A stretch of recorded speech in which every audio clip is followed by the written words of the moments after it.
Welcome to the Costa Property Podcast, the podcast that turns your dreams of owning a piece of paradise on the Costa del Sol into reality. I'm Warner Laurie, and I'm joined by my co-host and wives, Sandra Laurie. Join us as we embark on navigating the ins and outs of real estate and relocation to this beautiful region. We're not just about market trends, we're about sharing real-life experiences, because we know the struggle firsthand, and I've helped many people navigate this challenge also. If you're dreaming of your perfect Costa del Sol home and want to get real, no-frills, expert advice, then you're absolutely in the right place. Join us each week as we share honest insights and information that will guide your journey. Every so often, we share content that really hits home. And last week's YouTube video with Irina from Málaga Expat Consulting all about healthcare in Spain was one of those. The response was incredible. So many of you messaged me to say it gave you peace of mind about healthcare in Spain, and it struck a timely chord with me too.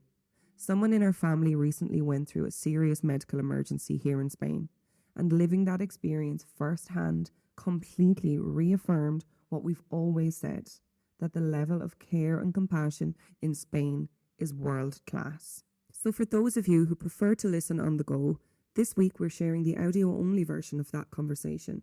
You'll hear what healthcare in Spain really looks like, what to know before you actually move, how to access it, the difference between public and private care, and why so many people feel so supported here.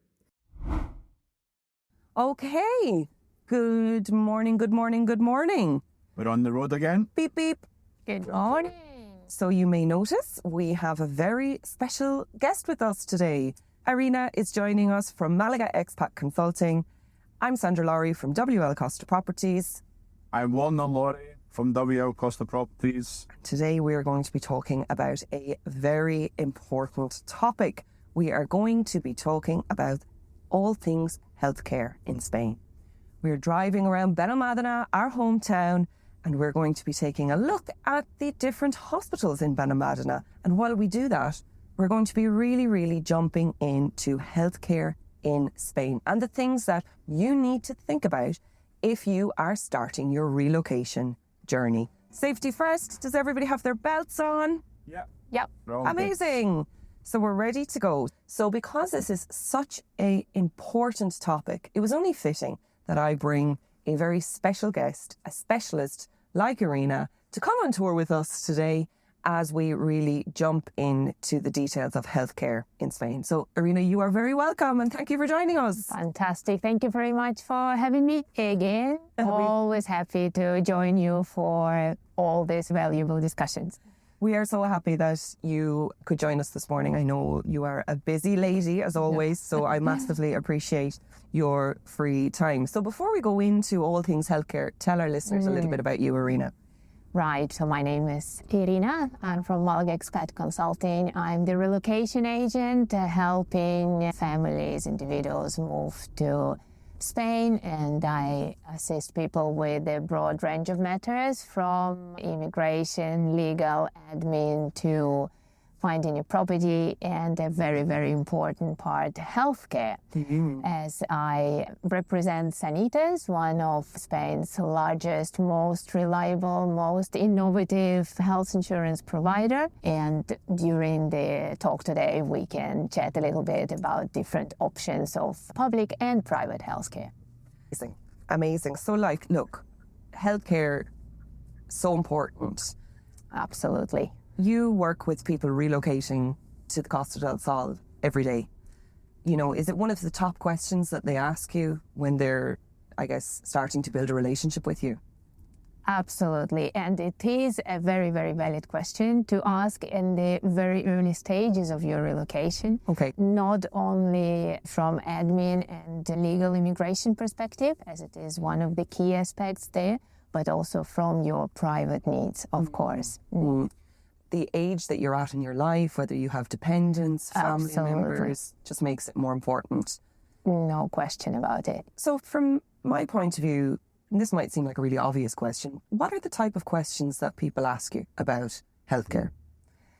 Firstly, there is a perception that Spain has a very good healthcare, both public and private. And very many people believe that once they move to Spain and start living here, they have automatic access to the public healthcare, which is not always the case. We are very lucky in Spain to have really high quality healthcare, both public and private. Public healthcare is focused more, or let's say very strong in emergency, but also has great hospitals, great professionals. The downside is that even if you're eligible to it, it is not always available straight away. Yeah. You need to go through a range of administrative procedures, especially when it comes to registering your dependents, your family members. Cool. And it's also famous for its long waiting time for non-urgent procedures. Like everywhere, I guess. Otherwise, you also cannot really choose your doctors. And most relevant for the people we are working with is that you don't have English support. Of course. Spanish public healthcare speaks Spanish and expects you to communicate in Spanish. But from a high-level point of view, when we look at like public healthcare in Spain, in my experience, right, from the experience that I've had using public healthcare and with my kids in public healthcare, I would consider that the standard of care is very high compared to what I'm comparing it to in my home country. It's pretty good. And I guess that perception will really depend on your baseline in terms of where you're coming from, right? Absolutely. And this is indeed the experience of the vast majority of people. Yeah. And they said, we are very, very lucky there, especially those of us who have access to both public and private, because this is the best of all worlds. Absolutely. So I think my perception would be that it's good. And I personally have had like no complaints. What would you say works well, Irina, about like, let's start maybe with the public system. What are the things that you feel they do really well? I think public system very strong on emergency care. You will be assisted immediately if you have emergency, no matter if you have access or you don't have access. If you are in emergency situation, you will be helped immediately. So this is really strong.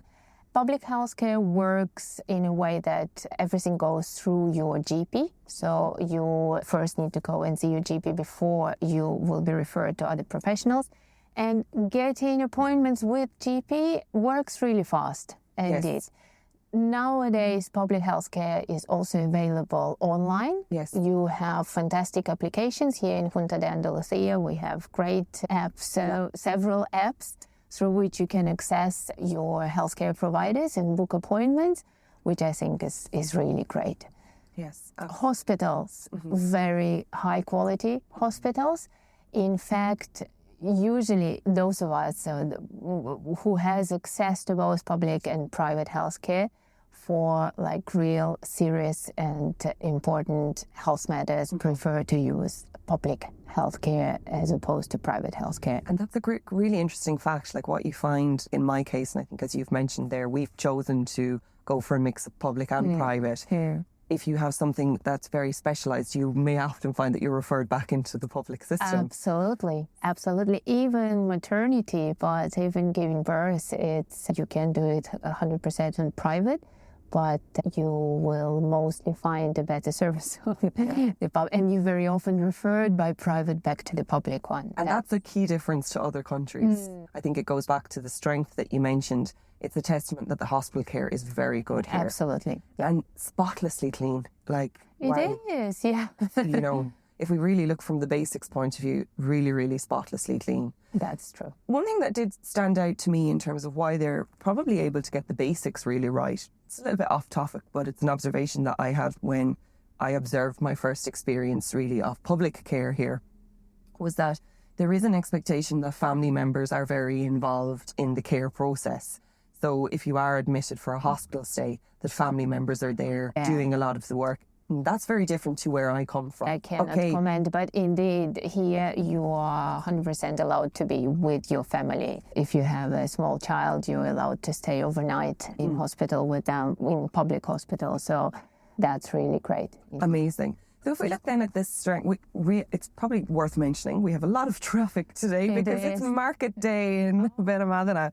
So when we talk about then private healthcare, what would you say like the strengths are in that system? I must say private healthcare is excellent indeed, excellent quality, and what especially stands out for is its affordability compared to very many other countries, both within Europe and beyond. It is very accessible to local residents and to expats.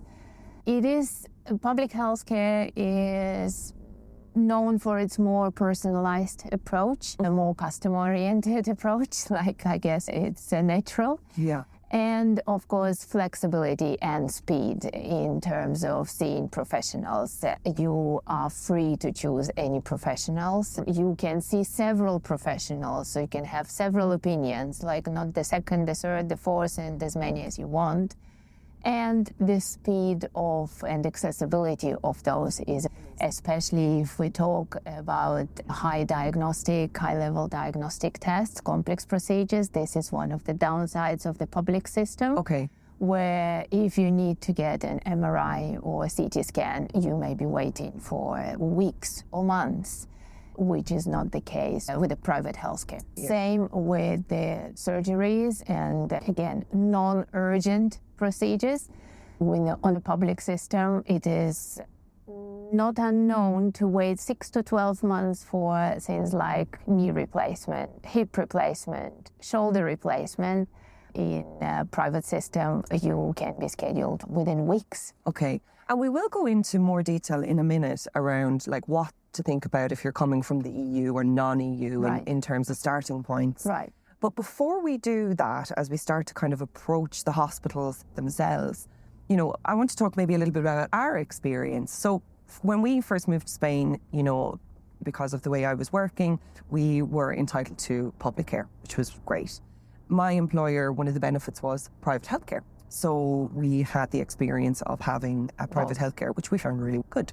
And we, since that experience, always made the decision to maintain both. Mm-hmm. And the reason we did that is really from the fact that one of the things that I really like about the private hospital is the doctors will tend to speak English because they're used to servicing a more international client. Right. So you just get that peace of mind. So I think for anybody that is considering relocating from the start, that's a really important factor. 100%. Particularly if you're starting to learn Spanish. We want to be able to talk about our health conditions in the language that we're comfortable with. It is such a delicate topic, absolutely.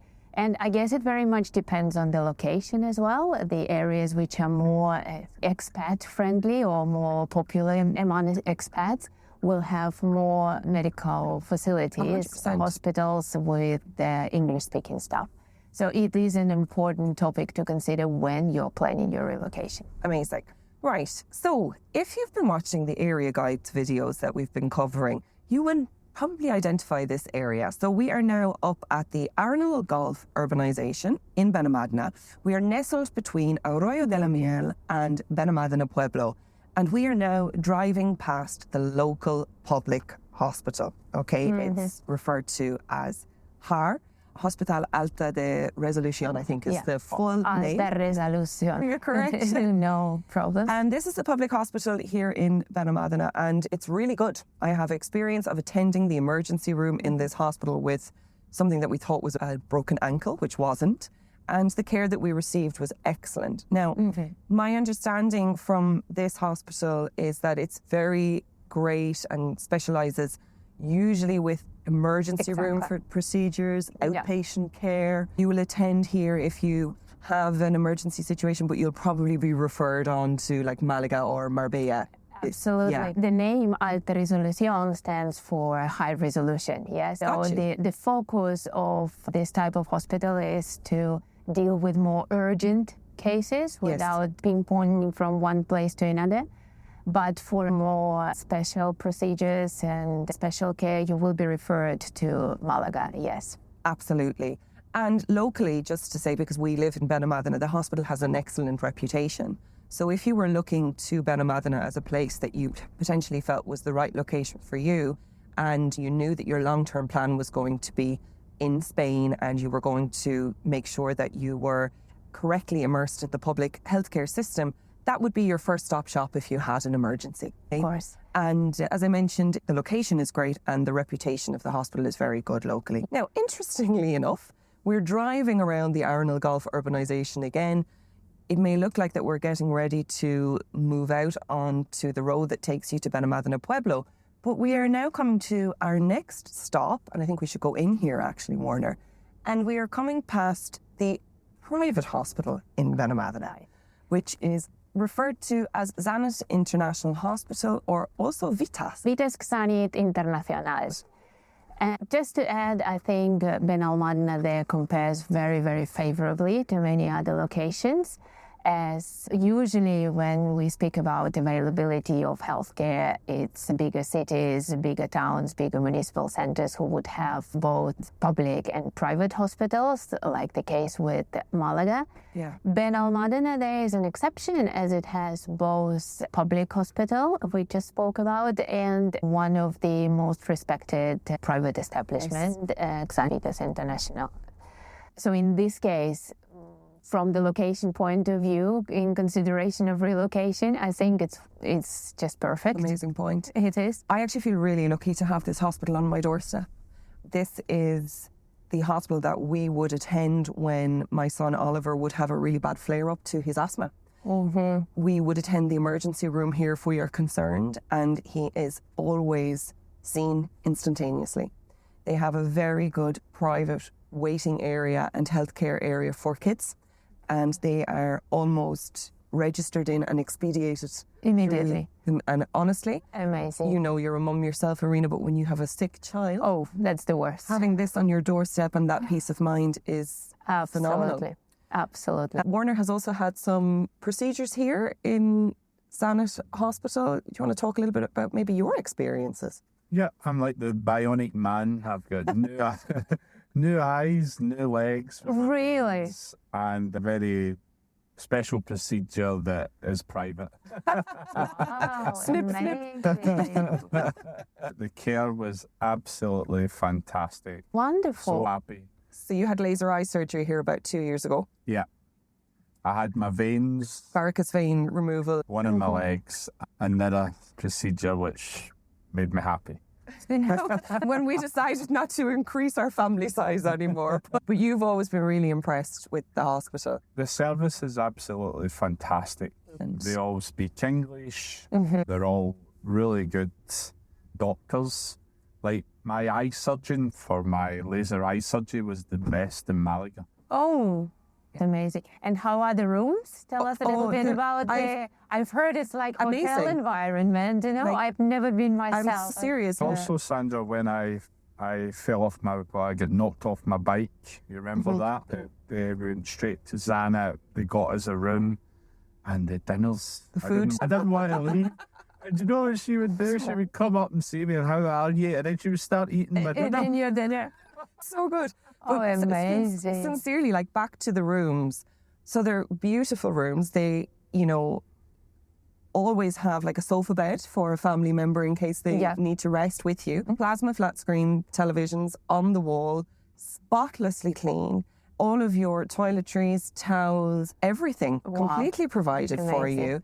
And the hospital staff were phenomenal, but really, I mean this, the food is so good. I have actually stayed in worse hotels than this beautiful hospital. Okay. So like we all hope we don't need to end up there, but if you do, and it's not the worst of the experiences. really good. It's So from Warner's fantastic. care there, my own experience, and also the kids' care. But the emergency room here is excellent. And Great. maybe we talk about that for a second. Like, I think the perception of emergency care here is a little bit different to a lot of other countries. So what I mean by that, Irina, is it's very common to be treated in Spain in an emergency room for a bad flu, for example. Yeah. And why do you think that emergency is emergency and you're discouraged from going there unless you have a limb falling off?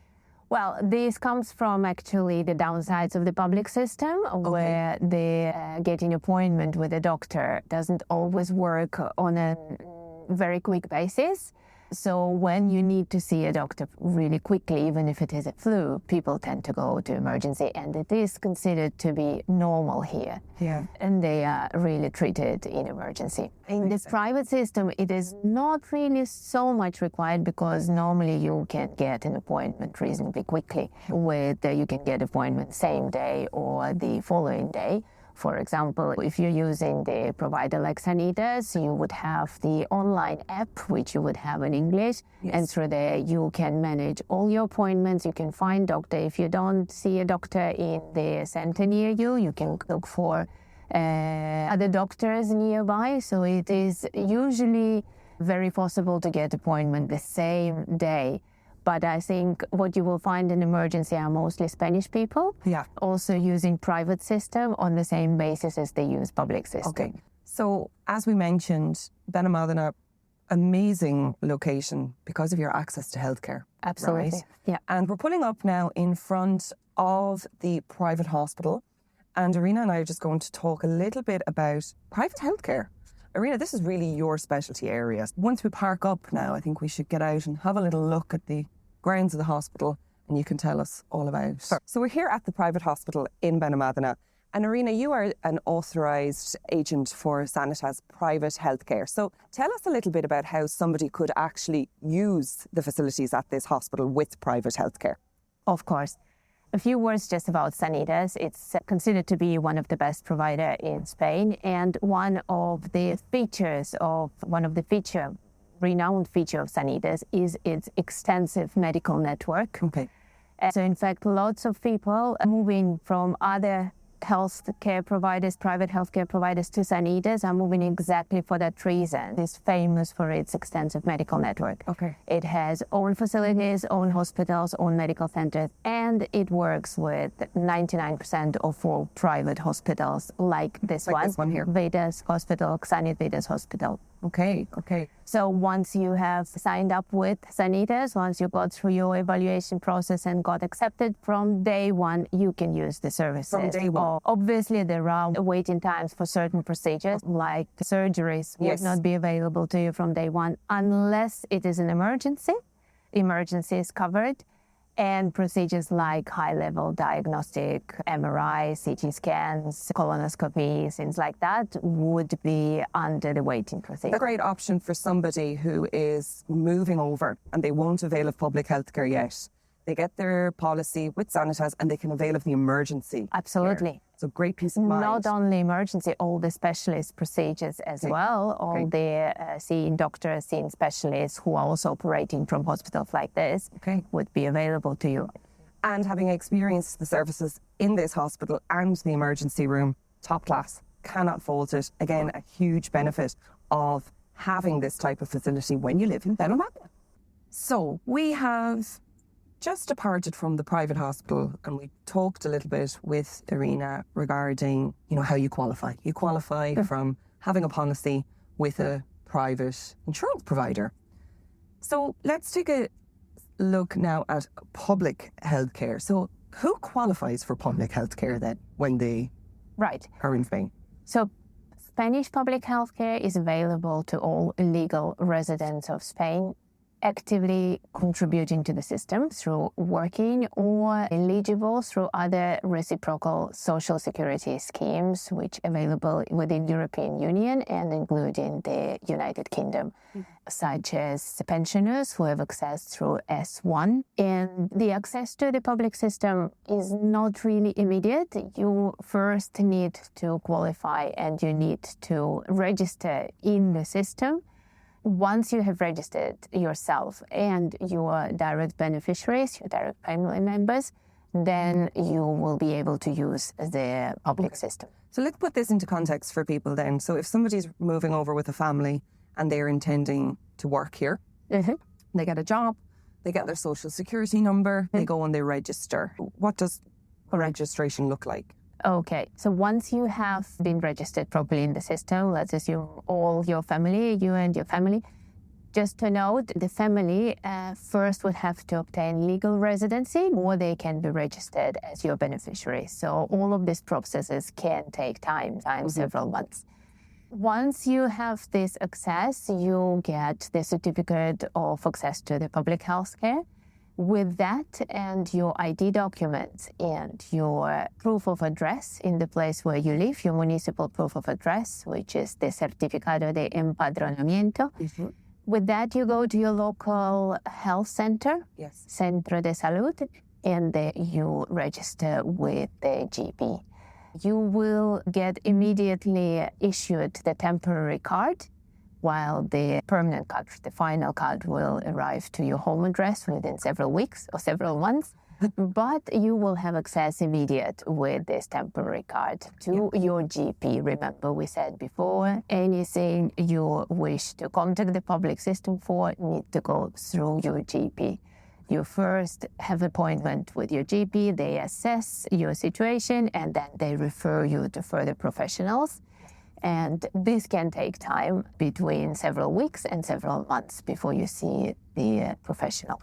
So when somebody then has their medical centre and they have their GP, I know that some of the medical centres here in Torquebrada, for example, they have a translator on duty at certain times. All right. So that's a massive benefit for people. You can go to the centre during the hours that the voluntary translator is there, and that person is available to support you.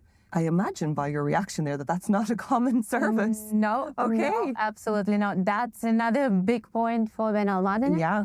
And that areas like Benalmádena who are more used to immigrants and expats, and absolutely not the case in the majority of medical centers. You won't see it in Málaga, you won't see it in the town where I live. Okay. In fact, it's the other way around. It is stated the sign of we do not speak English here. Okay. If you need assistance in English, bring an interpreter. Okay. So yeah, that's not very common. Yeah, and if we go back then, so when it gets to the point of you find your property, rental or permanent, you go and you get your empadronamiento, and then you will know from that point then what medical centre to register depending on what's in your area. Exactly. So if you want to use public healthcare, it's probably a good idea to research the local medical centres first, understand if they provide services like a translation, and then maybe decide where you want to live. When you prepare for your relocation, I do mention it to all my clients, especially in the situation where you have to rely on continuous health service and medical care. You need to research what is available to you, both from the public point of view, in case you're eligible, and from the private. The availability and accessibility of medical centers is easier in bigger places, in bigger towns and cities. And if you choose to live somewhere more remote, you need to rely on traveling. There you need to be able to see if you have good connectivity, public transport connectivity, which again brings me to a huge advantage Benalmádena has, as it has a fantastic public transport link to Málaga. Yeah. There is a train going, so even if you need to go and see more specialized places and hospitals, you have much easier access to Málaga than from some more remote location. And you know, that's a huge, really thank you for mentioning that, because that's not, maybe I'm not at the stage of my life yet, thank God, that I have a lot of health issues to consider. But I will get to, hopefully, get to a point in my life where I will get older and naturally maybe need a little bit more attention to healthcare. That's something that absolutely to consider. Am I close to other hospitals in case I have a referral? You know, all of those things are super important. Exactly. Especially if you're in a foreign country, you cannot rely on support maybe from your family. Yes. And you only need to rely on your own possibilities. And then that's very important of how easily you can access to such services. Another massive benefit for Benalmádena in terms of how centrally located it is. Absolutely. Now, when it comes to registrations in the public system, is there anything else that you think it's important for people to note? Yeah. Yes. In cases like Benalmádena, obviously you helped, but in other locations you will have to count with either speaking Spanish or bringing somebody with you who does. That you trust and you're comfortable with, I guess. Yeah. So in that area, from a real estate point of view, you'll have a lot of apartments, particularly around golf courses and townhouses. But it is a popular area for people that are retiring to Benalmádena because of the medical centre facility, but also it's pretty flat and also located next to the beach. If you don't want to drive, or if you're at that stage of your life where you're tired of driving, that's going to be important for you from a healthcare point of view, because the bus routes will connect you into Málaga City. So great things to think about there as well. Okay, I think something that we see a lot, Warner, when it comes to our clients particularly if they're not coming from the EU, they're really worried about healthcare, and they really want to understand early on how healthcare is going to work for them. Correct. So can you bring me through a dummy guide of that? I know when it comes to healthcare, that's hard because it's a complex topic. But if we were to really simplify, if somebody's moving from a non-EU state, what do they need to think about? Okay. I think a very important point here to mention is whether you're coming from EU or non-EU and you are intending to reside permanently in Spain or reside longer than 90 days in Spain, you have to obtain your residency permit. And one of the obligatory requirements to obtain your residency permit is comprehensive healthcare. It can be either public or private, but it needs to be fully comprehensive without co-payments. It's applicable to all, whether you are EU or non-EU. Now, the difference is whether you have access to the public healthcare. As we discussed already before, it would be people mostly who work. People coming from non-EU countries, usually applying for non-working visas, like non-lucrative visa, student visa, with exception to digital nomad visa, which is a working visa. But again, not every type of digital nomad will give you access to the public healthcare. So in this case, you are obliged to contract a comprehensive private health insurance without co-payments. This is not a luxury and not even a choice. It is a legal requirement. So without co-payments, what does that?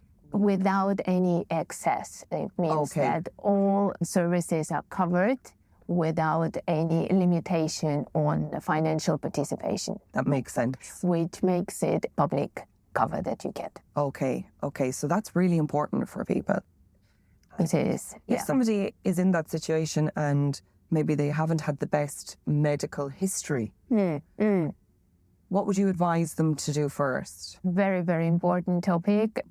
Medical centre here, so we drive past. Right. Irina. Yeah, I've been here with some clients, and now I remember they stated that translators are available. I was so surprised to see that. In the reception, it's a brilliant benefit. Yeah, absolutely. So let's take a step back to if you're relocating and you haven't really had the best medical history. Indeed. So if you are not eligible to public healthcare, which would never do any exclusions, you need to check very carefully if you at all will qualify to get access through the private healthcare, because every private health insurance provider will make you go through the medical evaluation where you would need to declare your medical history.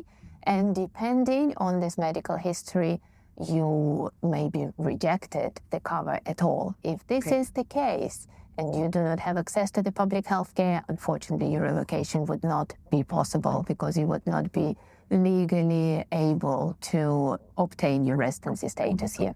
Okay.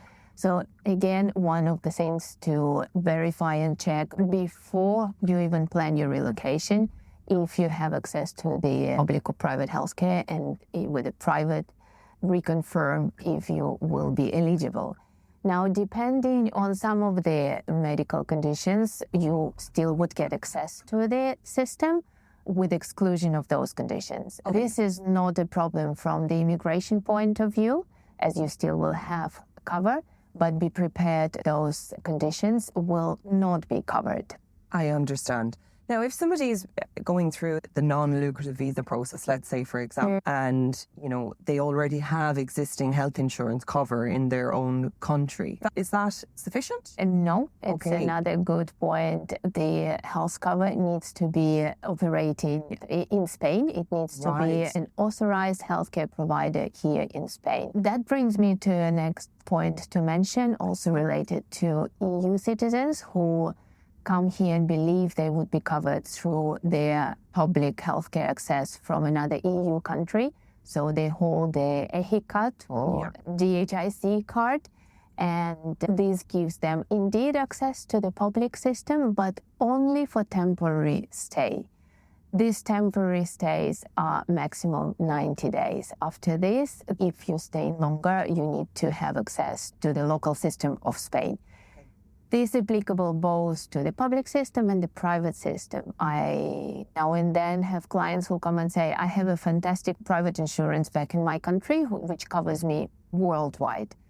This private insurance will cover you worldwide only for temporary stays, for the visits of up to 90 days. Okay, so that is I think, would I be correct in saying that is an assumption that people make incorrectly? Very often, very often. Okay, very interesting. Warner, you mentioned that, some questions that you find your clients ask you when it comes to healthcare. A client last week called me, and he was from Northern Ireland. And what he'd done was, obviously, because of Brexit, he got the Irish passport. He was entitled. So he thought, because he had an Irish passport, that he would be able to get the public system in Spain. Automatically. Even though he hasn't lived normally in the EU country. He thought because he had the Irish passport, he would be automatically into that. So I said, that's a very good question, and I know a lot of people from Northern Ireland are getting Irish passports. And also he was the bionic man. He had a lot of conditions as well, and he was thinking about relocating to Spain, and I didn't have an answer for him. That was the question they had. That's right. No, unfortunately, he would not be automatically entitled to the public health system here. Absolutely not. That's what we discussed already before. You need to either contribute to the system or have access through a reciprocal agreement and S1 forms. And a question with him is, would he be able to get private? It depends on the medical conditions he has. So he would need to go through the evaluation process with a company like Sanitas, and they would be able to confirm the final terms and conditions. Usually, the pre-existing conditions are excluded with some exceptions. For example, diabetes can be covered with an extra surcharge, but it can be covered. And a few other conditions, thyroid-related conditions, can be covered. But other conditions and medical history that you've had normally would be excluded from the coverage. And I guess in those type of situations with our clients, there's potentially two scenarios. There's somebody who's buying a second home that only plans to come here for certain points of the year. Now, would I be correct in saying that they would be qualified under temporary because they're not maybe staying more than 90 days? Correct. As long as they would not exceed their 90 days, they would be covered under the temporary stays. For somebody sitting in Ireland, for example, that wants to buy a second home to enjoy time in Spain, they can proceed with that, keep their existing health insurance and be supported here by public health, provided they don't stay longer than 90 days. The public health, of course, considering, it will depend if they have access to the public health. It depends if they have access to public health in their home country, in Ireland. And if so, then they would need to obtain a HIC card, which would give them access to the system here during the temporary stay. Same applicable to their private insurance provider in Ireland, for example. They would need to check what level of insurance they have, and if this insurance covers them for situations abroad, then it would be again under the 90 days. Right. Like, what do I do? Okay. If you're coming from non-EU, you anyhow are not allowed to stay in Spain longer than 90 days, in every 180 days. If you're planning to stay longer, you need to obtain a legal residency, and then we are back to scenario of requirement of healthcare, comprehensive healthcare. In case you are staying within 90 days, then you would need to check with your insurance from home if it's going to cover you during this time. For example, if you're coming from the UK, you still can benefit from the European Union Social Security Agreement, so you can get the HIC card or GHIC card, I think it's now called. And with that, we'll have access to the public system, or check with your private health insurance on what conditions are you covered. Okay. So I think that maybe we see a theme lately, particularly with people coming from non-EU, that there's almost this feeling that it's complicated, it's difficult for me. How do I make my dream happen? You know, especially since Brexit. You know, what would you say to that? Do you feel that this is still possible for them, or are we overthinking? Absolutely. It is not impossible. There are still a lot of options available. Yeah. It is more difficult, especially for those coming from the UK and not completely recognizing the changes which have happened through Brexit. But it is absolutely possible. It depends on each individual situation and what your possibilities are, also what your objectives and plans for Spain are. It is more difficult than if you're coming from the EU country, but it is realistic. Amazing, amazing. So interesting, so insightful. Irina, if you were to give somebody, I guess, your best pieces of advice. Right. When we talk about healthcare. Absolutely. I think first and foremost is healthcare is such an important aspect of any relocation, both from legal admin point of view and from practical side, that it needs to be addressed and clarified before you move. Okay. Secondly, even if you have access to the public healthcare after you have moved, do consider private being essential.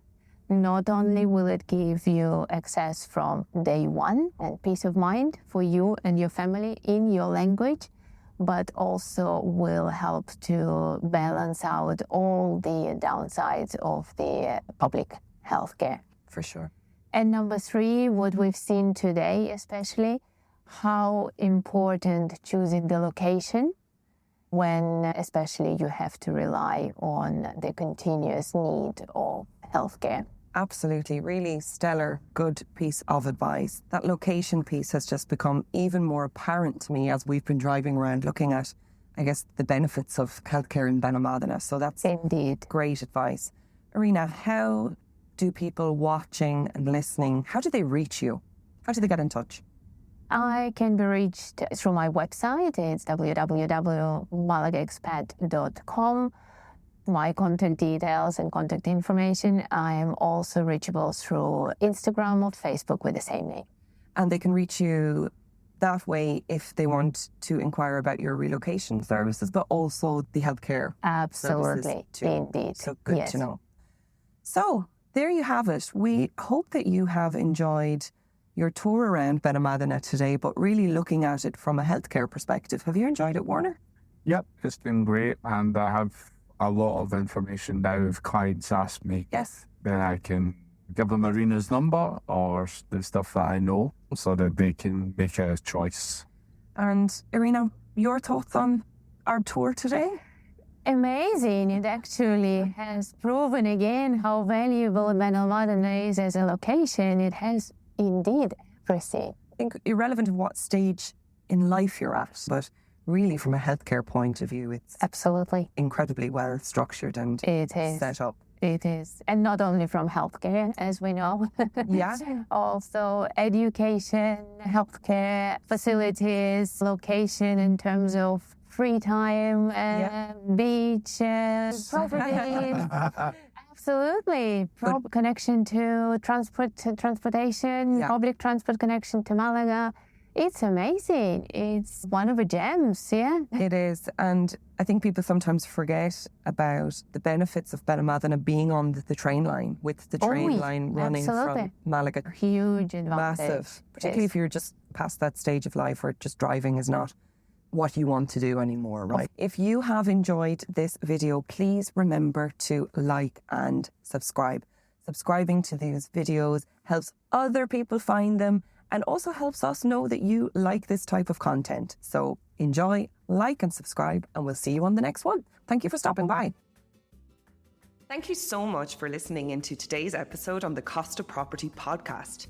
Another fantastic episode learning about the highs and lows of relocating to the Costa del Sol from real people who have been through the journey themselves, and of course our wonderful experts.